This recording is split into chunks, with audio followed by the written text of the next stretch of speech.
हाय दोस्तों, आज हम बात करते हैं अपने दूसरी वीडियो की जिसमें हम पढ़ने जा रहे हैं हमारे आज के नेक्स्ट टॉपिक को, जिसका नाम है ओम्स लॉ।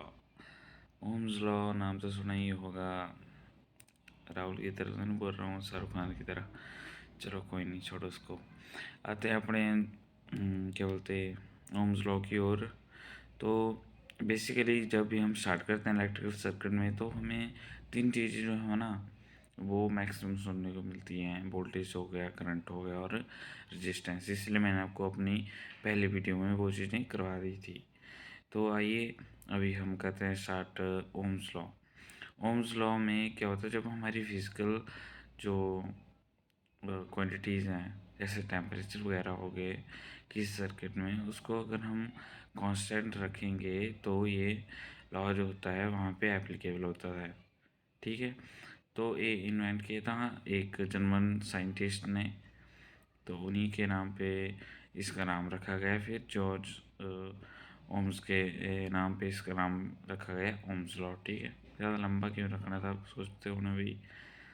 ओम्स ही ठीक है, तो ओम्स लॉ। अब मैंने यहाँ पे ओम लिखा है, कन्फ्यूज़न होना है अपने। तो बात करते हैं ओम्स लॉ की। तो ओम्स लॉ हमें क्या बताता है, जैसा कि मैंने बताया कि जो इलेक्ट्रिकल सर्किट हैं उसमें हमें तीन चीज़ें देखने को मिलती है। तो मतलब ये रिलेशनशिप है एक तरह का, जो हमें इलेक्ट्रिकल सर्किट में देखने को मिलता है।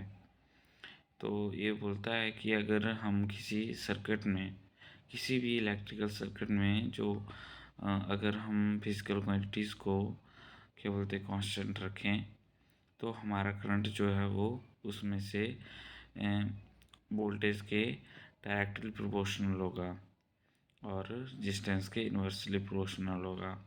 अब डायरेक्टली प्रोपोर्शनल का मैं समझाता हूँ आपको। जैसे मतलब with the increase in current क्या होगा हमारा यहाँ पे, क्या बोलते जिस वोल्टेज भी बढ़ेगा उतना ही उसका वोल्टेज होगा। और अगर हम क्या बोलते करंट रेजिस्टेंस की बात करें यहाँ पे, तो रेजिस्टेंस उतना ही कम होगा। ये बताता है हमें ओम्स लॉ।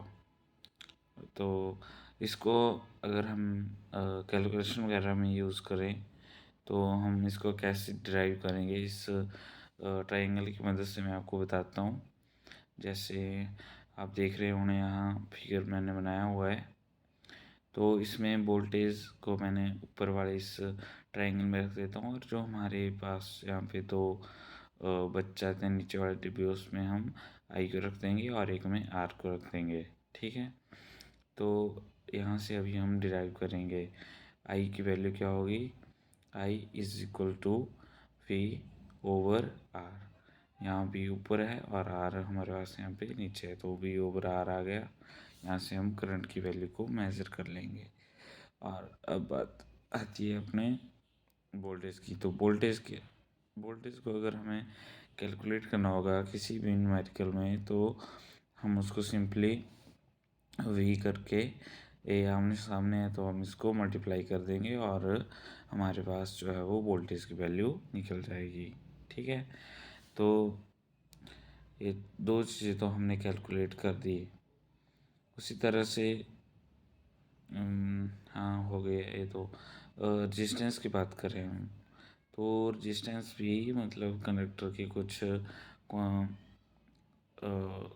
बोलते हैं डिपेंडेंट सोर्सेज होते हैं इसमें। भाई किस चीज़ पर जो हैं हमारी कंडक्टर की रेजिस्टेंस वो डिपेंड करेगी। तो वो दो चीज़ों पर जो है वो डिपेंड करेगी। एक तो लेंथ पर डिपेंड करेगी या और एरिया पे डिपेंड करेगी। लेंथ के डायरेक्टली मतलब जितनी ज़्यादा लेंथ उतनी ज़्यादा रेजिस्टेंस होगी। और सेकंड थिंग अपना क्रॉस सेक्शनल एरिया, जितना भी उसका जो कंडक्टर का एरिया होगा ज़्यादा होगा तो उतना ही कम हमें उसका रेजिस्टेंस जो है वो देखने को मिलेगा। तो ये तो बात हो गई इन दोनों की। और रो रो बेसिकली यहाँ पे जो साइन ऑफ इसको हटाएंगे ना हम, डायरेक्ट प्रोपोर्शनल के साइन को, तो हमें यहाँ पे कांस्टेंट ऑफ प्रोपोर्शनलिटी को हटा के इक्वल टू कर देंगे और रो हम वहाँ पे लगा देंगे। तो आई होप आपको समझ में आ गया होगा। ये लॉ सिंपल ही है, कोई ज़्यादा इसमें वो नहीं है दिक्कत। बाकी रहेगा अगर कुछ तो आप बताना मेरे को, कमेंट कर देना। और अगर वीडियो में भी कुछ मिले कोई दिक्कत तो बता देना। वैसे मैं नए नए स्टार्ट किया हूँ अभी, तो थोड़ा दिक्कत होती है मुझे भी बोलने में और शूट करने में। और बाकी आप लोग सीखते रहो और दूसरों को भी सिखाते रहो, ठीक है। तो thank you and happy Holi. आज होली है बेसिकली, तो आप भी एक दूसरे को रंग लगाएं और खूब मजे करें और साथ साथ पढ़ते भी रहें। Thank you.